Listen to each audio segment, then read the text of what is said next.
Buenos días. Hoy continuamos hablando acerca de la obra del Espíritu Santo en el nuevo pacto, en la vida de nosotros como creyentes. Y habíamos visto que una vez que nosotros nos rendimos a Cristo y le decimos sí a Cristo, entonces ocurre algo muy interesante con el Espíritu Santo. El Espíritu Santo viene como un sello a nuestras vidas. Somos sellados a nuestras vidas como garantía de nuestra salvación.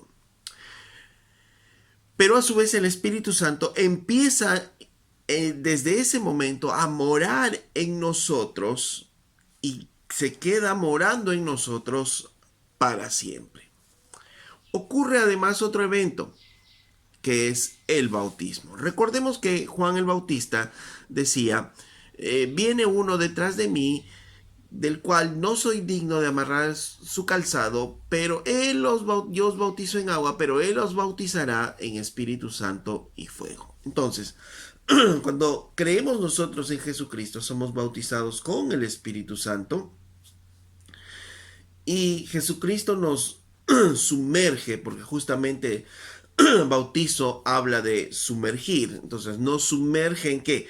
En gracia, en amor, en perdón, ¿no? Entonces, cuando salimos de ahí, salimos llenos de gracia, llenos de perdón, llenos de amor.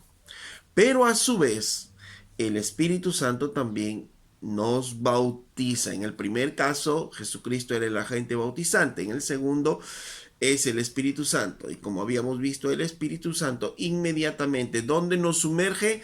En el cuerpo de Cristo.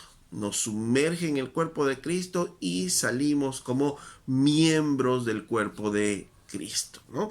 Entonces, por eso es que inmediatamente nosotros conocemos a Cristo, tenemos la garantía de nuestra salvación, el Espíritu Santo morando en nosotros, y el Espíritu Santo además nos bautiza, nos inserta en el cuerpo de Cristo, y entonces a partir de esos momentos nosotros somos ya parte de la Iglesia Universal del Señor para comenzar nuestra vida como creyente. Ok, eso es lo que vimos hasta la lección anterior en cuanto a las escrituras. Ahora vemos otro aspecto más del Espíritu Santo, la otra obra más que hace el Espíritu Santo en la vida de los creyentes. Y es que cada creyente debe vivir lleno del Espíritu Santo. Hablamos entonces de la llenura del Espíritu Santo, que es diferente al bautismo, como hemos visto, y que a veces se confunden los términos y las acciones. Pero veamos entonces, aquí, ¿qué entendemos por la llenura del Espíritu Santo? Antes que eso debemos recordar, como ya habíamos estudiado, que el Espíritu Santo es Dios. Es una persona de la Trinidad, no es una energía, no es una fuerza, sino es Dios. Teniendo en cuenta esto y recordando esto, vamos entonces a ver qué es la llenura del Espíritu Santo. Y la llenura del Espíritu Santo puede ser entendida de dos maneras en relación al significado de la palabra llenura que usa en el texto bíblico. El primer significado de llenura, ¿no?, deriva del verbo pimplemi, que habla de ser llenado, ¿no?, como si hubiese algo vacío y fuese llenado en esos momentos, ¿no?, como si fuese un tanque lleno, y nos habla de una capacitación especial que el Espíritu Santo da en esos momentos para una misión en particular, ¿no? Entonces es como si el tanque estuviera ahí, somos llenos con ese tanque para una obra específica, ¿no? Por ejemplo, en Hechos 4, verso 5, dice, aconteció al día siguiente que se reunieron en Jerusalén los gobernantes, los ancianos, los escribas y el sumo sacerdote Anás y Caifás y Juan y Alejandro y todos los que eran de la familia de los sumos sacerdotes, y poniéndoles en medio les preguntaron: ¿con qué potestad o con qué nombre habéis hecho vosotros esto? Entonces Pedro, lleno del Espíritu Santo, les dijo: gobernantes del pueblo y ancianos de Israel, puesto que hoy se nos interroga acerca del beneficio hecho a un hombre enfermo, de qué manera éste haya sido sanado, sea notorio a todos vosotros y a todo el pueblo de Israel que en el nombre de Jesucristo de Nazaret, a quien vosotros crucificasteis y a quien Dios... Entonces, ¿qué es lo que pasó aquí? Pedro estaba siendo interrogado, y cuando le lanzan la pregunta, Dios no lo dejó solo, sino fue lleno del Espíritu Santo en esos momentos, fue capacitado en esos momentos para poder hablar. Y Pedro comienza a hablar delante de estos hombres, predicando acerca de Jesucristo. En Hechos capítulo 13, verso 9, es otro ejemplo, dice: entonces Saulo, que también es Pablo, lleno del Espíritu Santo, fijando en él los ojos, dijo: oh, lleno de todo engaño y toda maldad, hijo del diablo, enemigo de toda justicia, ¿no cesarás de trastornar los caminos rectos del Señor? Ahora pues, he aquí, la mano del Señor está contra ti, y serás ciego y no podrás ver el sol por ningún tiempo. Entonces, eh, el procónsul se quedó maravillado de las cosas que habían sucedido, ¿no? Entonces había un mago que estaba resistiendo las palabras de Pablo mientras Pablo estaba hablando con el procónsul, y entonces, lleno del Espíritu Santo, en esos momentos fue capacitado para decir estas palabras e inclusive hablar acerca de este hombre, ¿no? De Elimas, diciéndole que este va a quedar ciego, ¿no? Entonces vemos esa acción de ser llenos, ¿no? Una acción en la cual ni Pablo ni Pedro intervinieron ni pidieron, sino que el Espíritu Santo obró soberanamente sobre ellos para que ellos diesen una respuesta ante una situación. ¿Ok? Esa es la primera forma de llenura en la que no interviene el hombre. La otra forma de llenura, derivada del otro uso del verbo llenar, que viene de la palabra pleró, ¿no? Y está referido a la disposición del creyente para que el Espíritu Santo lo controle.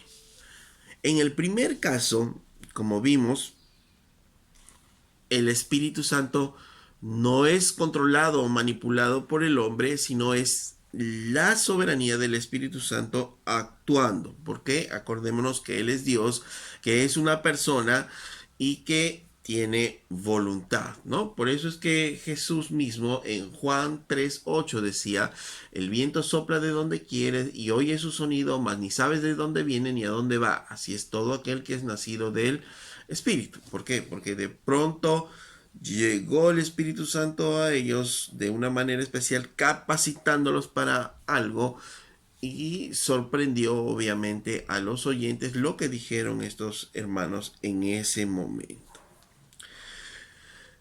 Esto nos lleva entonces a la segunda situación, al segundo caso, donde decíamos que la llenura es la disposición del creyente a ser controlado por el Espíritu Santo.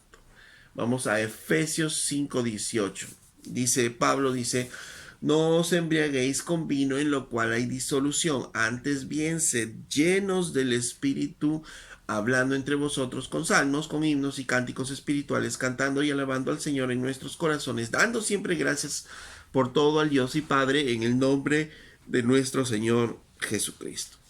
Dice: sed llenos, ¿no? No os embriaguéis con vino, antes bien sed llenos. Y esto sí nos habla de un imperativo, de un mandato, que seamos llenos. Por tanto, difiere del anterior porque aquí sí depende de nosotros, que seamos llenos, ¿no? Es más, es una orden a nosotros que seamos llenos. ¿Ok? Entonces, este verbo que usa aquí es el verbo pleró, que habla de que algo es lleno por algo, en el sentido que algo es controlado por ese algo, ¿no? Que es dirigido por ese algo. Y además, este verbo está en una voz pasiva que podría traducirse tranquilamente como déjense controlar por el Espíritu Santo. Antes bien, déjense controlar por el Espíritu Santo, sin dejar de ser un mandato, ¿no? Sin dejar de ser un imperativo, pero sin embargo, habla de un antes déjense llenar, déjense controlar por el Espíritu Santo. Entonces, ser llenos del Espíritu Santo habla de someternos a la voluntad del Espíritu Santo para que Él ejerza control en nosotros mismos. Ahora analicemos este versículo de Efesios 5:18. Dice, no os embriaguéis con vino, en lo cual hay disolución, antes bien sed llenos del Espíritu. ¿Por qué Pablo usa la referencia del vino? Justamente para ilustrarnos la llenura del Espíritu Santo. Porque cuando alguien empieza a tomar, ¿qué es lo que ocurre con nosotros? Cuando empezamos a tomar vino, digamos, ¿no? Y empieza a entrar, ¿no? En nuestro ser, al inicio no pasa nada, pero poco a poco vamos llenándonos de vino. ¿Y qué ocurre? El vino sube a nuestra cabeza, altera nuestros sentidos. ¿Y qué pasa con el vino? El vino comienza a controlar nuestras acciones, ¿no? Ya no somos nosotros, sino ahora estamos todos desinhibidos, algunos ríen, algunos lloran, algunos hacen escándalo, etcétera, etcétera, porque el alcohol, en este caso el vino, está controlando todas nuestras acciones.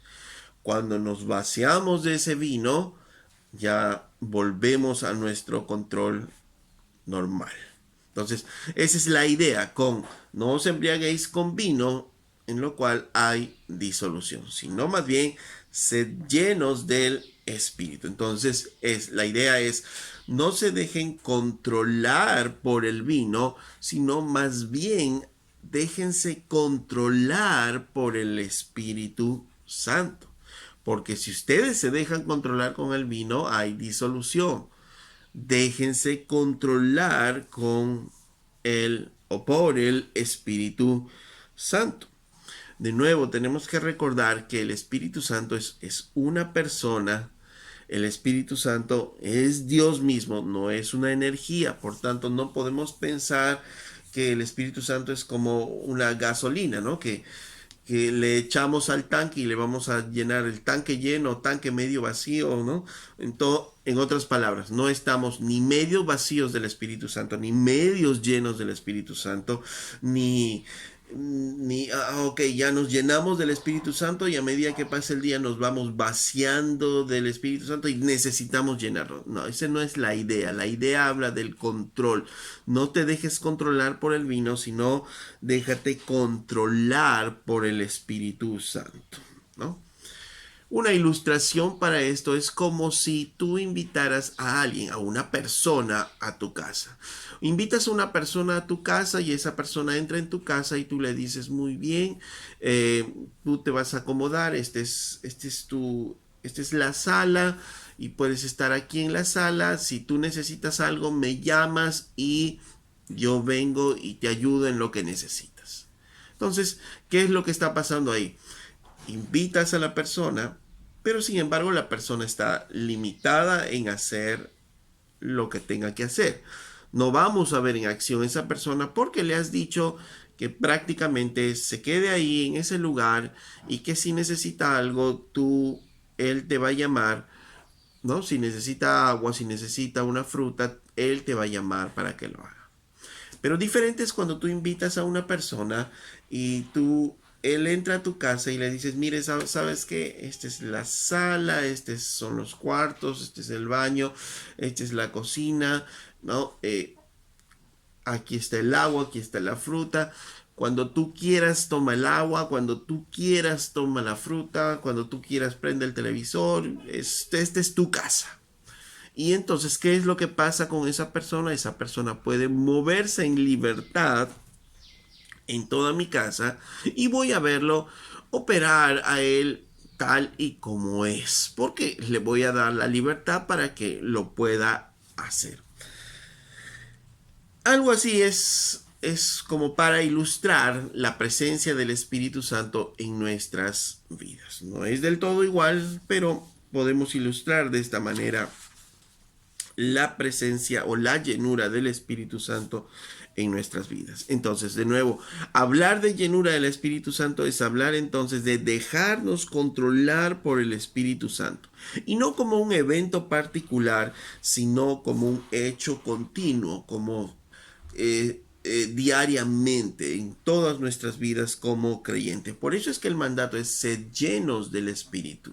Y esta llenura no es un momento en la iglesia, sino es constantemente en toda nuestra vida. Por eso hay expresiones similares que nos ayudan a entender la llenura del Espíritu Santo como algo constante en nuestras vidas. Por ejemplo, expresiones como debemos andar en el Espíritu Santo, como debemos pensar en el Espíritu, debemos ocuparnos en el Espíritu, orar en el Espíritu. Debemos vivir siguiendo al Espíritu. Expresiones como esas nos dan a entender claramente que el vivir del creyente debe ser una vida en la cual estamos llenos del Espíritu Santo, dejándonos controlar, eso significa, por el Espíritu Santo en nuestras vidas. No apagando al Espíritu Santo, no entristeciendo al Espíritu Santo. Y esto es para hacerlo continuamente, diariamente, en todo momento en nuestras vidas. Y no podemos confundir con los dones que el Espíritu Santo pueda darnos.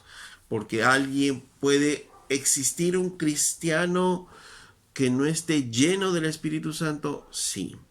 Un cristiano puede no estar siendo controlado por el Espíritu Santo. Y como vamos a ver en otras oportunidades, por ejemplo, ¿qué es la evidencia de que el Espíritu Santo está presente? La evidencia es justamente eso, ¿no? Que el creyente se deje llevar por el Espíritu Santo. Porque el ser sellados por el Espíritu Santo no es algo que vemos. El ser, el que more el Espíritu Santo en nosotros no es algo que vemos. El ser bautizados con el Espíritu Santo y en el Espíritu Santo no es algo que vemos, ¿no? Son situaciones que están en lo espiritual que no vemos, pero la llenura del Espíritu Santo sí puede verse cuando el creyente es controlado por el Espíritu Santo. ¿No? No como un evento aislado, vuelvo a repetir, sino como algo constante en nuestras vidas diariamente. La próxima vamos a ver cómo es que nosotros, entonces, si es que el llenarnos es un mandato, depende de nosotros. ¿Cómo vamos a hacer para llenarnos del Espíritu Santo? ¿O qué significa este dejarnos controlar por el Espíritu Santo en nuestras vidas todos los días, diariamente? ¿Ok? Entonces, la próxima vez estaremos hablando de cómo es que estamos siendo llenados por el Espíritu Santo. Hasta la próxima.